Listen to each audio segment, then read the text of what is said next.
I went from not knowing I had a problem or a situation with my mental health to understanding that, oh, I have a mental health situation. I'm going to go get help for it. And then now I'm more of a successful person because of it.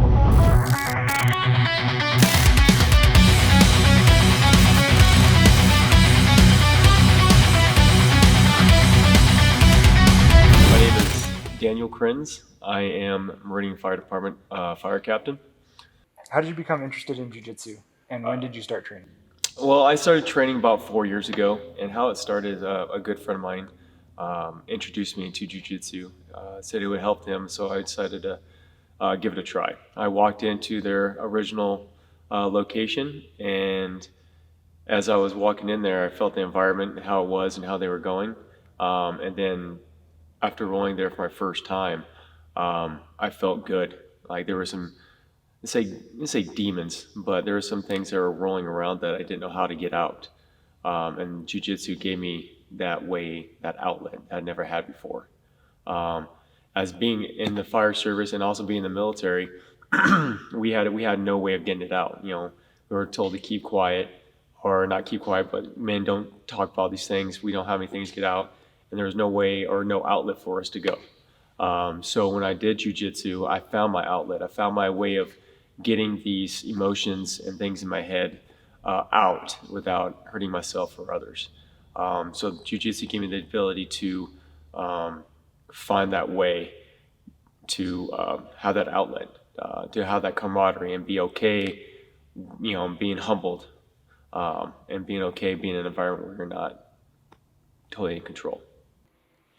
So you mentioned the demons before jiu-jitsu. Were you aware of the demons? First question, and how did you cope with them prior to doing jiu-jitsu? Um, I wasn't aware of them at first.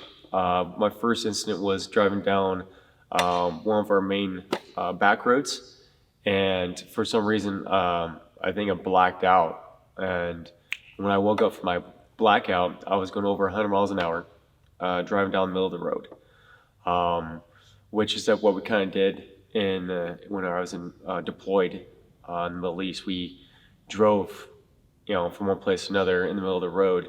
You stay away from IEDs. That's when I first noticed anything like that to happen. Um, and yeah, that's when I first noticed it, and then we started doing jujitsu again. So, Going kind of to your firefighting career. So what drew you to your career as a firefighter, and how has the profession evolved for you personally over time? so when I first started the fire department, it was actually my brother-in-law who's a firefighter here in Nampa. I decided to do a ride along with him, and the way they interact with each other was just like how it was in the military. The camaraderie, the passion for the job, the relationships you have with your guys. When it comes to firefighting, it's not just a job. You're going to your family. We spend 10% of our time at the firehouse, so they become, instead of coworkers, become family members. And seeing that and having seen that in the military myself drew me to the fire service, where it felt like home. It felt like back in the day. And the one things you miss when you get out of the military, it's not really the military itself, but it's the camaraderie and love for your brotherhood and your sisterhood that really got me through a lot of those things. So seeing that drew me there a lot, that direction. In your experience, how does practicing jiu-jitsu complement or enhance the skills required in firefighting and emergency response? So one of the things that I did that helped me a lot was keeping calm in chaos, understanding that even though things may seem really bad, if you keep calm, you can figure things out. Like I've rolled with some really great purple belts, and I've rolled some really good big guys, and I've been smashed pretty good. I've noticed like when you freak out or when you don't have control over the chaos, then you get submitted, you get out of control, and you get almost in worse situations. Understanding that even though you feel like you're in a bad spot, if you keep calm, control the chaos, it makes it where you can actually figure things out and get out of that situation. And can you share a scenario where your training in jiu-jitsu directly influenced your approach to a challenging situation as a firefighter? Yeah. So what happened is, like, so since I joined the jiu-jitsu and that calm and humbled in those positions, um, calmed me down when things got worse. Like when we had a structure fire, it was really chaotic because there's a lot of things going on. Me recognizing that, being calm in that situation, I was able to make the correct decisions to mitigate the situation that was going on, and making it where the situation went from chaos to calmness, and be able to get their jobs done. I know we kind of touched on it a little bit, but how has your training in jiu-jitsu contributed to your mental preparedness and resilience when facing the demands of firefighting? So, like I said before, being that uncontrolled scenario where you have no control of it by being calm, it's the same relate to the fire service where there's some things me as a firefighter I have no control over. Only thing I control is myself and the guys I'm with.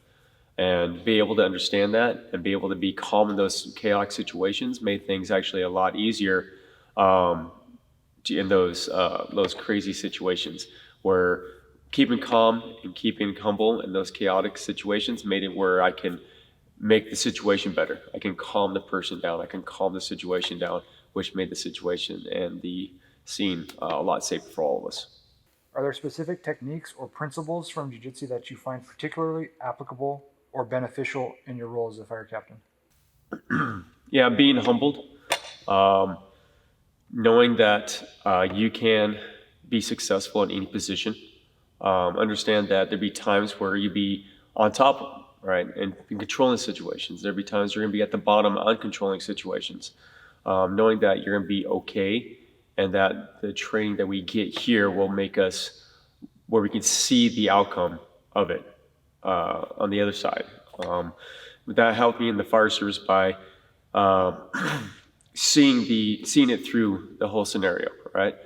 Sometimes when you're in on the bottom getting smashed, you can't see it, but if you stay calm, you can see a lot of the things that you didn't see before. Same with the fire service. If you stay calm, you can see the outcome of it, and you can see how you mitigate and direct everything to that situation and be successful in that whole scenario. And can you expand on so if you've noticed any physical or mental health improvements since integrating jiu-jitsu into your life, either personal life or in fire service? So I have asthma, and since doing jujitsu and been doing it for 4 years, I don't use my control inhaler at all. Haven't used it since about 3 4 years now. Since joining, I've actually cut back. I don't need it. I sometimes forget my emergency inhaler at home when I'm on long trips. Um, I don't think about that part when it comes to my mental health.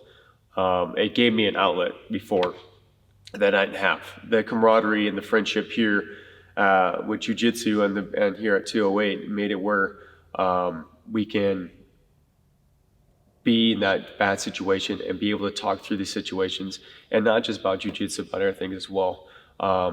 Jujitsu for me is not just a sport; it's a lifestyle. It's a friendship, camaraderie that you have with people that you don't normally have in the community. I can call these guys my friends, and I can call them anytime I need, and I know they'll be there for me. I've done it a couple times, so knowing that joining jujitsu is not just being part of the sport, it's being a part of a community, a family. What would you attribute to that sort of that lifestyle? Is it the like what is it that creates and fosters that camaraderie and that sort of relationship in your opinion? All right, so what I have come to conclude is that you got people in here in the gym that, let's say require or depend, there you go, depend on you to be here, right? Sometimes you're the guy's outlet. Without you, without their partner, they have no outlet for them that understands who they are. So knowing that there's that one person is at the gym because you're here makes it for me to actually come more consistently. And also the mental health as well, benefit of it as actually keeps me coming here as well. Could you discuss how teamwork and communication in jiu-jitsu have translated to your experience within a firefighting team? Yes, so when you're in that situation, sometimes the person on the outside will help you with when you're on the inside. A good one is that when I was competing, I was in the bottom pretty, getting smashed pretty good. And then I had Sam Campanella. He came in and goes, "Hey Dan, do this, this," and I didn't see what he was seeing, but I did what he said, and I was successful. I was able to get out and submit the person, which also translated to the fire service. As a fire captain, I have to stand back from the situation and take the big picture, and I get sucked into what's going on in the middle. And that way I can successfully direct my crew to what we need to do to be successful in that scene. What advice would you offer to fellow firefighters who might be interested in incorporating jiu-jitsu into their routine for professional development? So in the fire service, it's dependent really heavily on our physical fitness. All right, and a big part of it is cardiovascular. So joining this does twofolds for me. Make sure that I'm physically fit to be in there, gets me cardiovascular, and also does does it where I'm actually mentally fit for the job. I'm not just physically, but I'm mentally fit for the fire service. So when I suggest these guys, I'm like, come on down. These are the places you need to go. Go and go get exhausted with cardiovascular fitness, right? Go get and then get humbled. Go in there and have that release that you normally wouldn't get on a regular basis or doing a regular workout. These are the places, and this is the place where I go to get that. This is where I go to make sure that I can release that pressure, that mental health, get that out there, and make sure that I'm fit for not just myself, my crew, my family, but for the people who I serve for, yeah. Customer service, there you go. How do you strike a balance between your firefighting responsibilities and your commitment to jiu-jitsu training? And do you find one supports the other in managing stress or maintaining mental well-being? I don't separate them. I actually incorporate each other with it. And how I do that is that controlling the chaos helps me with the fire service and controlling the chaos there.